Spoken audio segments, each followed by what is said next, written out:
Break नंतर पुन्हा एकदा आपलं स्वागत। नृत्यांगणा गौतमी पाटीलच्या कारच्या अपघात प्रकरणासंदर्भातली ही महत्त्वाची बातमी आहे। गौतमी पाटीलला अटक करा अशी मागणी जखमी रिक्षा चालकाच्या कुटुंबाने केली आहे। तर गौतमी पाटीलच्या गाडीने रिक्षाला धडक दिली होती।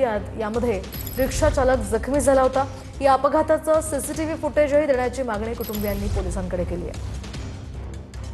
ती गाडी जिथून स्टार्ट झाली, कुठून जिथून स्टार्ट झाली तिथून पासूनचे फुटेज ते कुठे एंड झाले तिथपर्यंतचे, आणि दुसऱ्या त्या गाडीमध्ये कोण होतं, कोण कुठे उतरलं, कसं उतरलं किंवा त्यांचे कॉल रेकॉर्ड हे सगळे आमच्यापर्यंत यावे, मला हे पाहायचंय। आणि आमचा म्हणजे पूर्ण संशय आहे की गाडीतला ड्रायव्हर 100% बदलला गेलेला आहे, आणि ती जी गाडीची ऑनर आहे तिला आतापर्यंत का अटक झाली नाही। आज तिसरा कोण आहे ऑनर गौतमी पाटील आहे। आम्ही त्या नंबर प्लेटवर सगळं चौकशी केलेली आहे, ती आहे, तिला आतापर्यंत का अटक झाली नाही। आपलं प्रशासन एवढं थंड आहे का? म्हणजे एक माणूस की नावाची काही गोष्ट असते का नाही? आज आपल्या गाडीने माणूस ठोकलाय।